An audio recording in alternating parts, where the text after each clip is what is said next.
Message from Tony Montipalco.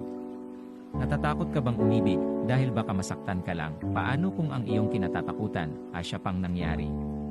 Para sa'yo, to mahal ko, pakinggan mo. Nanalangin ako sa may kapal, sana may isang tao na magmahal sa akin. Lumipas ang mga araw, dalangin ko'y dininig ng langit dahil nakilala kita. Nang ika'y aking makita, labis na galak ang aking nadarama.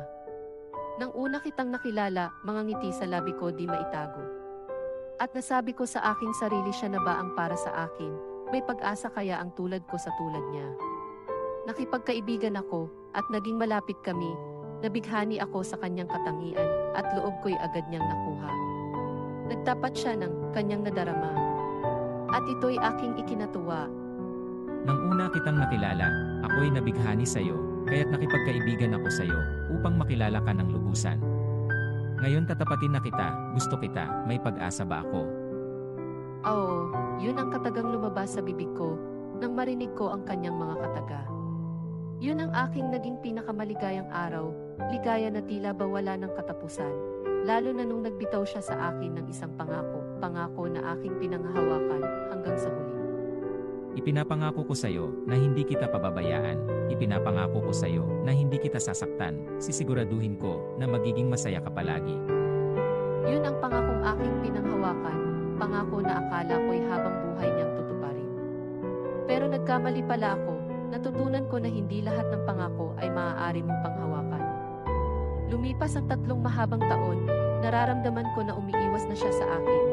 Hindi na niya sinasagot ang mga text at tawag ko. Isang umaga bigla na lang gumuho ang mundo ko. Nakatanggap ako ng tawag sa telepono. Nakita kong number niya ang lumabas, kaya't agad ko itong sinagot. Hello, ba't ngayon ka lang tumawag? Alam mo bang nag-alala ako sa'yo, ang tagal mo kasing hindi tumawag. Napatawag ako upang ipaalam sa'yo ang aking huling mensahe. Patawad dahil hindi ko na matutupad ang aking mga pangako. Patawad kung napaasa kita, mahal pa kita. Pero hindi talaga tayo ang para sa isa't isa. Sinabi ko to ng maaga, dahil ayokong masaktan ka. Nung una pa lang kitang nakilala, meron na akong unang naging karelasyon. Nabighani ako, at hindi ko napigilan ang aking sarili. Sana mapatawad mo ako sa lahat ng nagawa ko sa'yo. Hindi ko naman intensyon na saktan ka. Pero nagawa ko na ang kasalanan na labis kong pinagsisisihan. Dahil sa aking pagiging makasarili, puso mo'y aking nasaktan. Nakapagdulot ako sa iyo ng sugat na kay hirap paghilumin. Mahal kita, pero mas matimbang ang pagmamahal ko sa naging una kong karelasyon. Sana mapatawad mo ako sa lahat ng mga nagawa ko sa iyo. Hindi kita masisisi kung ako may isumpa mo dahil kasalanan ko. Kasalanan ko kung bakit ka nahihirapan ng ganito. Patawad, paalam. Sana maging maligaya ka sa iyong buhay. Wala kang kasalanan, siguro, ako ang meron, kasi nagtiwala ako kaagad. Hindi kita kinilala ng lubos, kaya ako nasasaktan ng ganito. Alam mo kung matatanong lang ang tadhana, sasabihin ko ang lahat ng ito. Humiling ako ng pag-ibig, bakit bighati ang ibinigay, nagmahal ako ng tapat, bakit sumpa ang isinukli. Kung nasaan ka man, sana naririnig mo ang aking huling mensahe. Lahat ng ating sinimulan, unti-unti kong kakalimutan. Lahat ng ating nakaraan ay makakalimutan ring paglipas ng panahon. Pero alam mo kung ano ang mahirap? Ang hirap mong kalimutan, kung may ibalik ko lang ang panahon, hindi na ako dadalangin, dahil sa salang pag-ibig.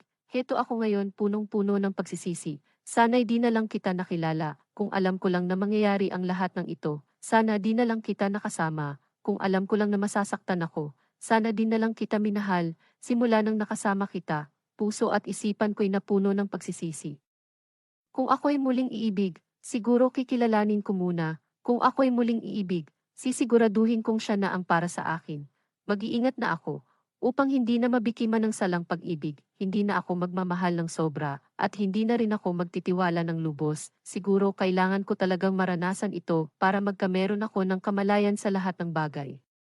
Kung magtitiwala, huwag lubos. Kung magmamahal, huwag sobra. Kung may pangako, huwag mo basta-bastang panghahawakan dahil kung nasaan ang pangako, asahan mong nariyan din ang pako, na kapag hindi ka nag-iingat, ay sharing bubutas ng damdamin mo. Mag-ingat ka upang hindi ka mabiktima ng salang pag-ibig, at kapag may pangako, huwag mo basta-bastang panghahawakan dahil hindi lahat ng ibinubuka ng labi ay totoo.